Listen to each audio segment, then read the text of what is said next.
Before we begin, if you've ever felt invisible in the one place you're supposed to be seen the most, your own home, smash that subscribe button right now. This channel is for the stories that burn quietly until they explode. The ones about marriages that drift, eyes that wander, hands that reach too far, and the wreckage left behind. Turn on notifications, you won't want to miss what's next. My name is Clara. Daniel and I had been married 14 years, long enough to finish raising 2 kids, pay off the mortgage on a house that once felt like a dream, and forget what it sounded like when someone truly listened to you. We met in our early 20s.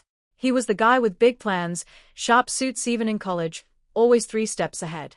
I was the one who believed in his plans, who softened his edges. We married at 23 and 25, full of hope and cheap wine.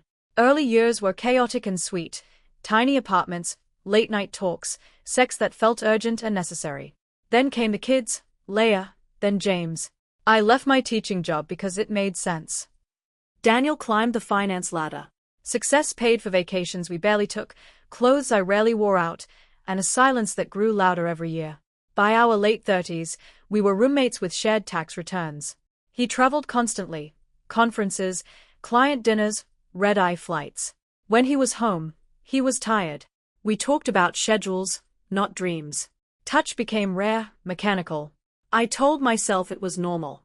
Marriage evolves. Everyone says so. Then Aiden came back. He'd lived next door growing up, the boy who mowed our lawn for pocket money, who once helped James fix a bike chain when he was 10. After college and his mother's death, he returned at 23 to care for his aging father. Tall now, quiet confidence, hands that looked capable. The first time we spoke, he called me Mrs. Owens. I corrected him with a laugh. Clara, please. His smile lingered a second too long. It started innocently.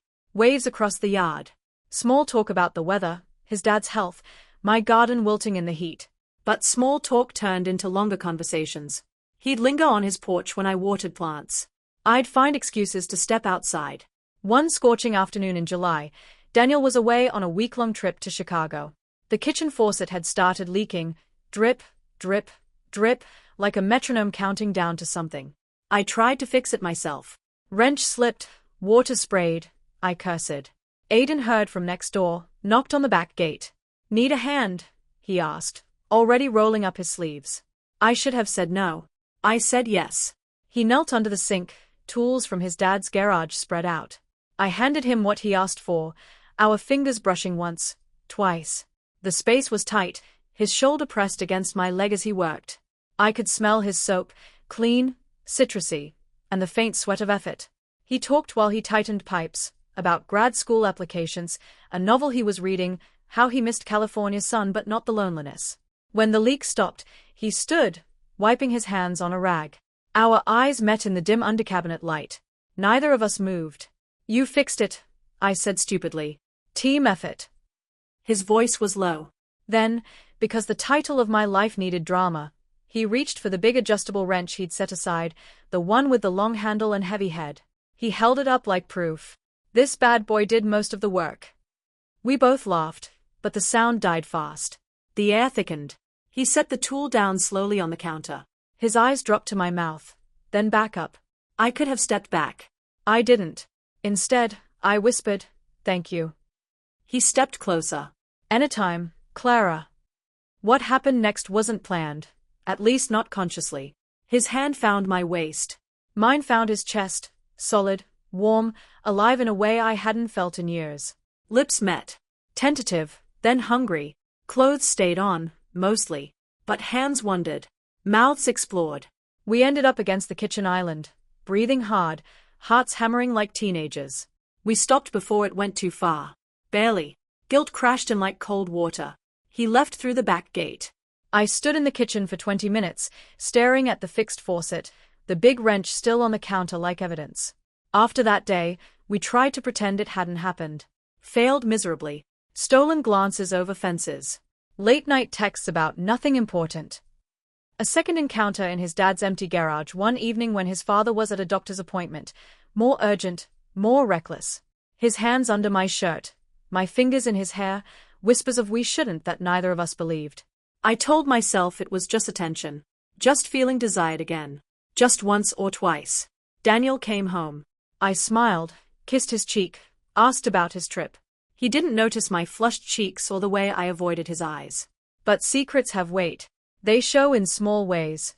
A forgotten grocery item, a distracted stare, a phone face down too often. Daniel found a message. Not explicit, something innocuous like "missed seeing you today," but enough context from deleted threads he recovered somehow. He confronted me in our bedroom at 2 a.m. Who is he? I broke. Told him everything, except the full physical details. Emotional affair, I called it. He called it betrayal. He didn't yell. He packed a bag, slept in a hotel, filed for separation quietly. The kids sensed it immediately.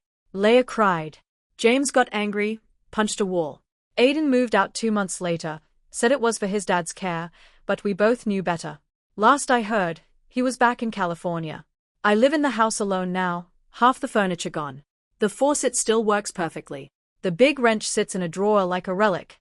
Some nights I replay it all. The drip of water, the smell of citrus, the moment I chose to be seen instead of safe. I don't hate Daniel. I don't even hate Aiden. I hate how easy it was to let everything unravel. And how hard it is to live with the pieces. Long pause. Music swells softly. If you've ever chased a spark because the fire at home went out, if you've ever whispered just this once and meant forever, drop a comment. Tell me, would you have stopped? Thanks for listening to another true infidelity story. Like if it hit hard. Subscribe for more, the ones that make you question everything.